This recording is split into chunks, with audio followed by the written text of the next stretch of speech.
Assalamualaikum warahmatullahi wabarakatuh. Allahu Akbar, Allahu Akbar, Allahu Akbar, Allahu Akbar, Allahu Akbar, Allahu Akbar, Allahu Akbar, Allahu Akbar, Allahu Akbar. Alhamdulillah, alhamdulillahi wahdah, sadaqa wa'dah, wa nasara abdah, wa a'azza jundahu, wa hasamal ahsaba wahdah. Ashhadu an la ilaha illallah wahdahu la syarika lah, wa ashhadu anna Muhammadan abduhu wa rasuluhu la nabiyya ba'dah. Allahumma fasalli wa sallim ala habibika sayyidina Muhammad wa ala alihi wa ashabihi wa man tabi'ahu wa nasarahu ila yaumil qiyamah. Amma ba'du fa ya ibadallah, usihi bi nafsi wa iyyakum an ittaqullaha wa ta'atihi la'allakum turhamun. Kama qala tabaraka wa ta'ala fi kitabihil aziz. Na'udzu billahi minasy syaithanir rajim. Bismillahirrahmanirrahim. Ya ayyuhalladzina amanu taqullaha haqqa tuqatih wa la tamutunna illa wa antum muslimun. Wa qala Rasulullah sallallahu alaihi wasallam, al-hajjul mabrur laisa lahu jazaa'un illal jannah. Sadaqallah wa sadaqa rasuluh. Hadirin kaum muslimin dan muslimat sidang Idul Adha yang berbahagia, saudara-saudaraku dan saudari-saudariku, anak-anakku dan cucu-cucu kami, marilah kita sama-sama meningkatkan kualitas ketakwaan. Tidak cukup hanya bertakwa, kualitas ataupun yang disebut mutu itu sangat perlu untuk belakangan ini, karena dunia udah mungkin makin dekat kiamatnya. Jadi harus kita rajin beribadah, semangat, tetap dengan tulus, ikhlas. Ikhlas adalah tidak cukup hanya dengan ucapan bahasa Arab lillahi ta'ala, tetapi harus ada di hati kita ikhlas itu. Saya takut ibadah saya tidak diterima. Itu ikhlas, kata guru saya di pesantren Mustafawiyah Madinah. Ikhlas itu adalah aku takut, saya takut, kita takut, atau kamu takut kalau ibadah kamu tidak diterima Allah. Persoalannya ada yang tidak diterima, tentu karena ada penyebab-penyebabnya, ditolak, diabaikan. Salah satu yang paling besar penyebabnya adalah ria. Ria ini kayak bahasa Indonesia, tapi ar-ra' yaitu diperlihatkan senangnya dipuji manusia. Taraf yang kedua, rianya diartikan takabur mustakbiron. Bahasa di DKI komplek Cilik apa ini, Joglo ini, sombong. Kalau bahasa kami di Medan, di Mandailing, angkuh. Bahasa mertuaku di Mampang Jakarta, sok. Hati-hati. Jadi dalam semua ibadah harus tadi ikhlas lillahi ta'ala dengan tulus. Melalui mimbar ini khotib berpesan pada diri dan keluarga saya, dan ditambah sekarang anak cucuku sudah ada, dan juga kita yang hadir di sini, terutama cucu kita, karena mereka lah bakal generasi regenerasi kaderisasi bangsa dan negara. Yang saya minta terutama untuk agama, karena agama ini selalu diselepekan, disepelekan. Kalau untuk DPR MPR-nya diperebutkan kursinya, tapi tolong cucu kita ini oleh ayahnya, mantu kita, oleh anak kita diberikan pendidikan supaya tidak terlalu menyedihkan nanti sepeninggal kita. Sepeninggal kita itu bahasa ayah saya, kalau kau mati, cucumu enggak tahu apa-apa, anakmu enggak sempat ngajari, anakmu kau sekolahkan sarjana, S2, S3, setarata, lalu mereka kerja, punya anak, diselimuti kesibukan, repot dengan pekerjaan, sehingga cucumu nanti, anakku, akan berbahaya. Lalu orang tua kita membaca surat An-Nisa ayat 9. Bismillahirrahmanirrahim.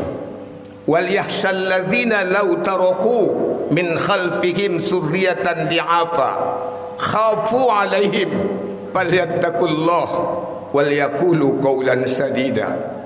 Hendaklah kamu takut, hendaklah kamu cemas, mestinya kamu khawatir kalau sepeninggal kamu, cucumu, cucu kamu, cucuku lemah. Di apa? Lemah ekonomi. Mudah-mudahan cucu kita nanti bisa megang ekonomi kita. Jangan orang luar negeri, orang asing. Kalau kita tak mungkin lagi tinggal harapan. Udah mau maghrib kita udah lewat asar, tapi anak kita masih pagi. Kemudian lemah ekonomi, lemah pendidikan. Tetapi kata guru saya yang paling ditakutkan, lemah iman, akidah dan ibadah. Itu di nomor satukan.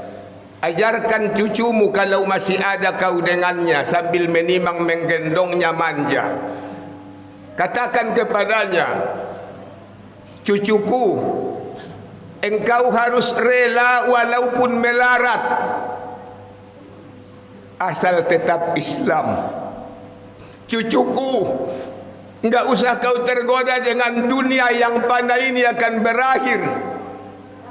Kalau kau ambillah di tanganmu, karena di tanganmu pasti akan lepas. Akhiratlah buat di hatimu. Sekalian bilang, itu ada orang yang dikapani meninggal dunia, enggak ada kantongnya. Berarti taulah engkau, wahai cucuku, kain kapan itu tidak ada kantongnya, berarti enggak ada yang bawa, enggak ada yang dibawa. Kau tinggalkan itu semua nanti, seperti yang saya tinggalkan buat ayahmu, seperti yang ayah tinggalkan dengan ibumu untukmu. Lalu engkau pun meninggalkan dunia ini dengan tutup mata. Engkau pun tidak membawa apa-apa. Kemudian lemah adab.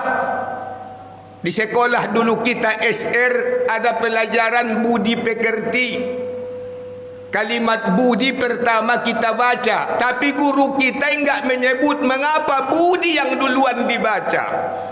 Mestinya guru itu menyebutkan tujuan kita sekolah berpendidikan adalah supaya berbudi. Saya enggak sebut lagi budi pekertinya, entah budi luhur, budi baik, tetapi pola hidupnya terbaik, masyarakatnya dia memiliki lingkungan yang terpuji. Kemudian lemah apa lagi? Lemah silaturahmi. Ini sekarang kita sadari, termasuk saya, anak dari saudara-saudara kita, dari orang tua dulu kita kenal semuanya. Termasuk kita di Medan, tuturnya kita tahu. Mana tulangin uda, bapak uda, bau namboru, bujing ete, encang encing di sini. Karena kita dibawa silaturahmi. Kendaraan baru ada pedati, jangan bicara mobil pribadi. Termasuk di kota metropolitan belum ada taksi. Itu orang tua kita bawa kita. Akhirnya kita kenal kanan dan kiri, dan sanak saudara semua dengan tutur bahasanya.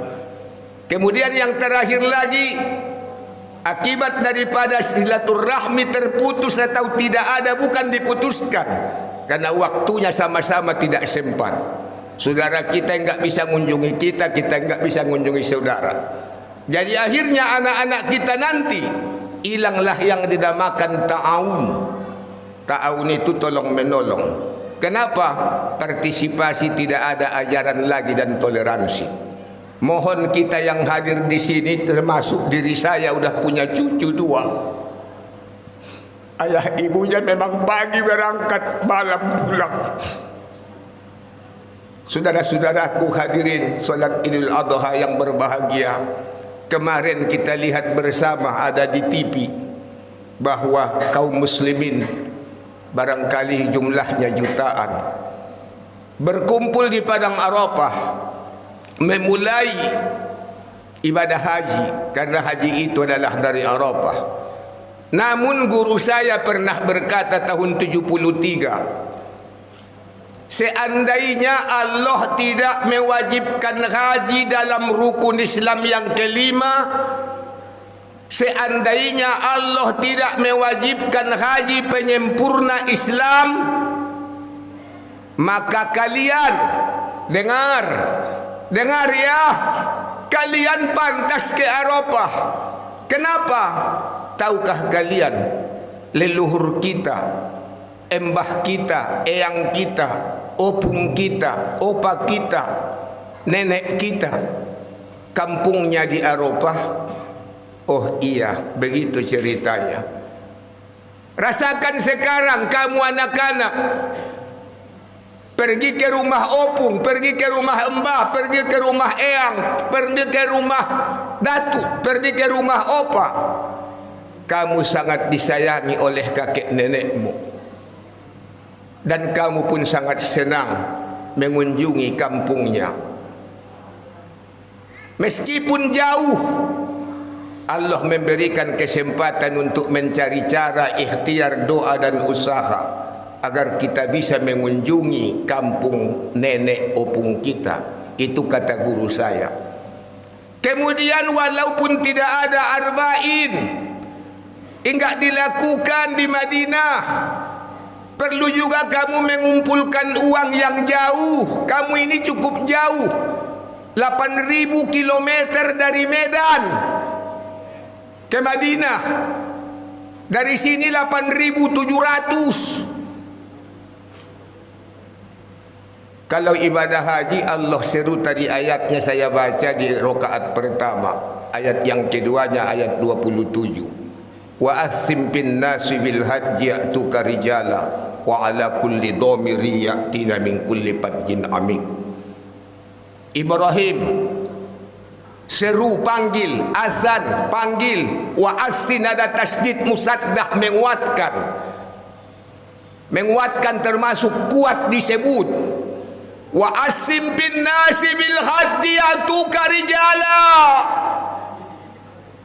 wa ala kulli dhamiri ya'tina min kulli fajjin amiq.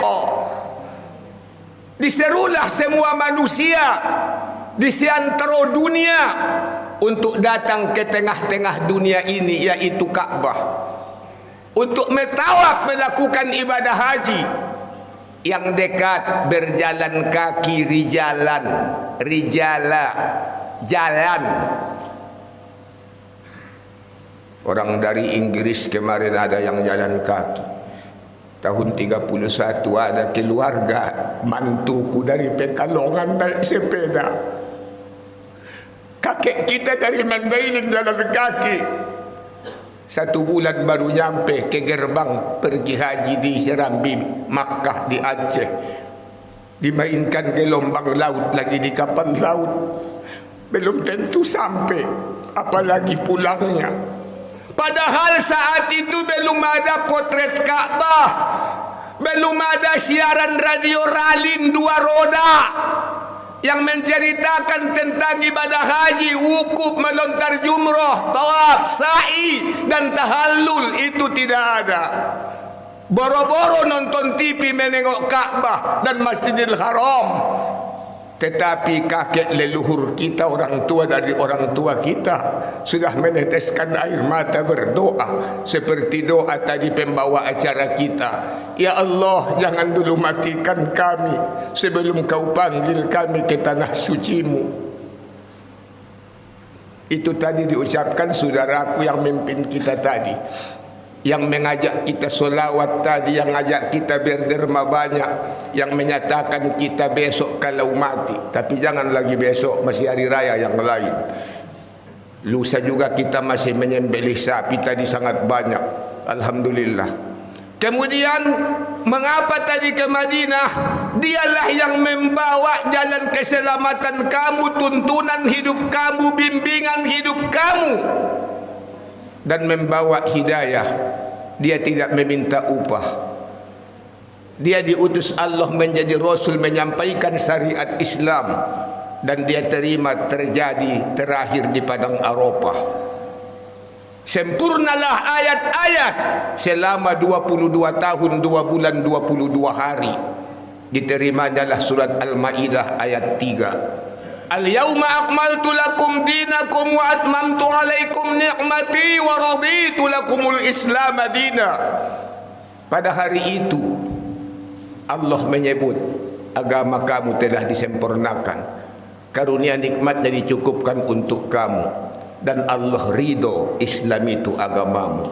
Maka janganlah kita sampai mati kalau bukan di dalam Islam. Selanjutnya diwajibkan ibadah haji, menyempurnakan rukun Islam. Itu tadi kalau tidak diwajibkan. Kata guru kita tadi, kalau tidak diwajibkan, kita ini kamu mestinya ke sana, ke kampung opungmu, biar senang dia datang cucunya. Kau pun rasa bahagia pergi mengunjungi kampung kakek, embah, eyangmu, engkongmu. Engkongmu itu kalau masih ada pasti sayang sama kau. Enggak seperti kau kepada ayahmu, minta kadang-kadang tak dikasih. Tapi kalau sama opung kau, tak kau minta pun dikasihnya. Itu betul. Karena saya sampai umur 17 tahun masih hidup nenekku. Kalau kita ke kampungnya di Hutarim Baru, di Kayu Laut, di Mandailing, masakan enak-enak. Bukan menghormati cucunya, tapi dia sayang sama cucunya. Begitulah kalau saudara-saudara kita kemarin kumpul di Padang Arafah. Saya yakin Adam dan Hawa melihat itu.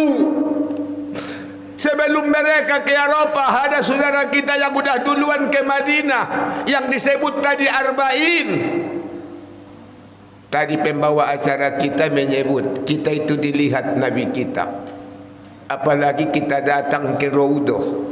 Man saro kuburi ba'da mauti kaman saro inda hayati. Siapa yang datang mengunjungiku setelah aku wafat, dia sama mengunjung aku sewaktu aku hidup. Tetapi dia salam kepadaku, ku jawab, tapi dia tidak mendengar jawabanku. Mereka sahabatku bersalaman kepadaku karena sahabat, tapi mereka saudaraku. 14 abad kemudian adalah kita saudara Nabi itu. Maka saudara-saudara yang sudah ke haji, jaga kemabarurannya. Yang belum, tangiskan munajat dalam doamu, seperti yang disebutkan pembawa acara tadi. Jangan dulu ya Allah panggil aku ke hadaratmu untuk menghadapi kematian, sebelum kau panggil aku ya Allah ke tanah sucimu, mengerjakan ibadah haji, menyempurnakan rukun Islamku yang kelima. Dulu kita kuliah subuh di sini, saya sebutkan syahadatain itu adalah pundamen. Tiang solat yang 5 itu adalah tiangnya bangunan setelah pundamen. Pundamen ditutup tak nampak lagi, itulah akidah. Tapi solat ditegakkan harus mesti lurus kalau kita masih sehat. Kalau kita sudah tua dan bongkok. Tadi ada opung-opung di dekat saya. Saya ingat Nabi kita, dia tidak mau melewati orang yang lebih tua. Saya lakukan tadi itu dengan mantu saya. Lalu saya lihat berdirinya pun sudah tak lurus. Tapi saya yakin opung kakek yang tadi itu hatinya tetap lurus solat kepada Allah. Tapi kita sekarang yang masih sehat, tidak cukup lurus tegak dan tegap badan kita. Hati kita paling penting kita luruskan, kan kita tegakkan. Kalau bahasa Indonesianya jujur kepada Allah. Itu tegak lurus itu artinya jujur. Kemudian ada dinding puasa, menahan yang di luar, mengendalikan yang di dalam. Ada pintu, kalau tak perlu jangan keluar. Ada sakat, sapu pembersih, musaki, keluarkan harta sakatmu supaya bersih. Sapu rumahmu, jangan biarkan debu dan abu. Karena debu dan abu kata dokter pasti bikin sakit paru-paru. Bahasa kedokteran tuberkulos. Kemudian bangunan sudah selesai atap, yaitu ibadah haji. Silakanlah tinggal di rumah itu karena udah atapnya ada haji. Kenapa haji belakangan? Sama dengan bangunan tadi. Pundamen dulu sama tiang baru, dinding baru, atap. Dan belum ada teknik arsitektur di dunia, apalagi di Indonesia, yang bangun rumah atapnya duluan, belum ada itu. Tetapi ayah saya dulu membeli seng dulu 1 lembar. Ada rezekinya lagi dari gula aren, dijual hari pekan, beli lagi 1 lembar. Entah berapa lembar dikumpul-kumpul, sehingga besok dan tahun kemudian 5 tahun kayaknya selesailah rumah tinggal atap seng tadi. Itu artinya silakan Anda kumpul uang sekarang. Kalau mungkin tidak dapat sekaligus sekian puluh juta, apalagi Anda mau cepat haji pelus dan pulus, makin cepat pula pulangnya. Pergilah haji seperti biasa. Engkau 40 hari di sana. Kalau bisa 40 hari pulang, jangan dulu ke mana-mana. Karena sanak saudaramu datang ke rumah, meskipun tidak meminta apa-apa, karena mereka tahu Sam-Sam juga cuma boleh 5 liter. Mereka mungkin tidak meminta itu lagi, tapi meminta doamu yang 40 hari itu masih dikabulkan, agar saudaramu itu juga bisa dapat panggilan ke tanah suci dan bisa pergi haji. Yang terakhir mengenai kurban. Tadi sebetulnya enggak lagi perlu motivasi dan motivator. Udah diumumkan tadi oleh ayahanda kita, udah 11 sapi. Berarti udah 44 itu kakinya. Padahal kalau kita aja di komplek DKI Joglo 3 sapi itu cukup. Tapi karena tadi ada saya dengar didistribusikan 1.200 bungkus kali 1,5 kilo. Dan itu alhamdulillah sudah cukup. Saya lupa tadi jumlah kambingnya berapa. Hanya saya dari mimbar ini mengucapkan syukron kasiro jazakallah. Terima kasih banyak saudara-saudaraku yang meneruskan kurbannya dari tahun kemarin, dan tahun ini. Yang perlu saya nasihatkan yang belum berkurban, jangan tersinggung. Kemarin sudah terancam hewan kurban itu dengan PKM. Bayangkan kalau Allah enggak memberikan kesembuhan, Anda mau berkurban, tidak boleh memotong kurban hewan kalau sakit. Karena mutlak kewajiban yang pertama untuk korban itu adalah sehat. Abdolnya jantan, kalau bisa gemuk berlemak, kemudian tidak cacat. Yang tidak sakit itu kan duluan. Kalau 2 tahun kemarin bapak yang sakit, kalau ada di sini yang kena corona, masker 2 lapis, diliputi rasa takut, ketakutan lewat ambulan, diumumkan dari masjid, inna lillahi wa inna ilaihi rajiun. Di hati bapak udah meninggal pula yang kena corona. Makin takut bapak. Tidak ada salahnya takut, tapi jangan terlalu takut, itu jadi penyakit. Anteng aja bahasa Betawi, tenang-tenang saja kau bahasa Medan. Jaga kondisi dan kesehatan. Tetapi karena tadi tahun-tahun lalu Anda kena corona, Anda bisa berkurban. Karena enggak ada pengaruh daripada Anda. Asal ada uangnya, ada hepengnya, ada artosnya, ada duitnya, ada pulusnya, Anda bisa berkorban. Tapi coba kalau nanti tahun depan sapi dan domba ditambah kambing kena penyakit, bapak sehat, enggak jadi berkurban. Saya ulangi, tahun lalu kalau kita yang sakit kena corona, kita bisa berkurban. Karena hewan kurbannya sehat walafiat. Seandainya kalau tahun ini tadi penyakit kuku dan mata itu pada kambing dan sapi tidak sembuh, kalaupun ada dokter mengatakan dagingnya boleh dimakan, kau makanlah itu. Bukan itu yang disebutkan dalam kurban. Sehat. Tolong dokter pikirkan itu, ucapan itu. Sehat itu yang perlu hewan kurbannya. Bukan soal dagingnya mau dimakan, boleh. Saudara-saudara, saya orang Medan kan orang Batak, suaranya kencang, tanpa mik pun bisa kedengaran. Anda harus paham, saya tidak marah, saya wasiat dan nasihat. Tolong sekali lagi yang belum berkorban, yang belum berkurban, ternyata Anda mau, tahun ini belum ada. Tadi sudah disampaikan oleh khotib, usahakan caranya, teknisnya, ikhtiar dan doanya. 250.000 satu bulan. Bisa enggak disisihkan rezeki lebih sedikit dibanding uang rokok yang merokok. 250.000 satu bulan bagi perokok lebih mahal rokok. Lebih murah untuk kurbanmu 250.000 kali 12 bulan. Carikan teman kongsi 7 orang, 1 orang yang diyakini menyimpannya. Jangan taruh di rumah, nanti habis rokokmu belikan lagi. Diketawain sama malaikat, pulan, tak botolnya kau mau berkurban ya, kau belikan lagi tu uangnya ke rokok. Yang parahlah ahli hisab ini. Silakan, saya enggak melarang merokok, saya juga merokok. Tetapi saya tiap tahun ikut berkorban dengan arisan dengan keluarga. 250.000 satu bulan, pas betul 3 juta. Dapat pula sapinya 21 juta. Aku yang motong, enggak diupahin. Kecuali yang dikasih ku terima, enggak saya tolak. Tapi saya enggak minta upah.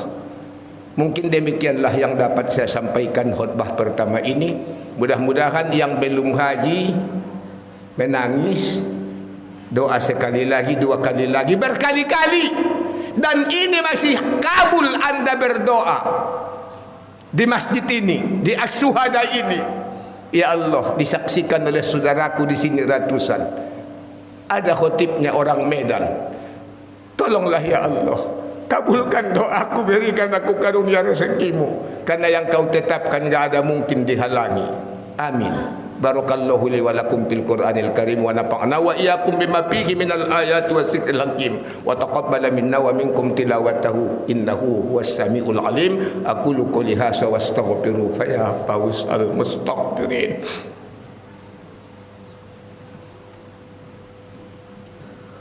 Allahumma salli ala sayyidina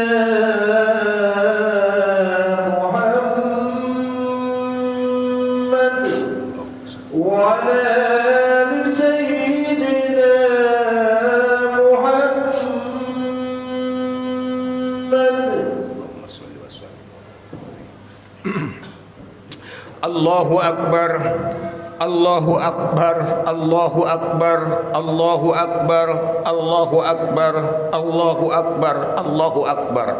La ilaha illallah wallahu akbar, Allahu Akbar walillahil hamd.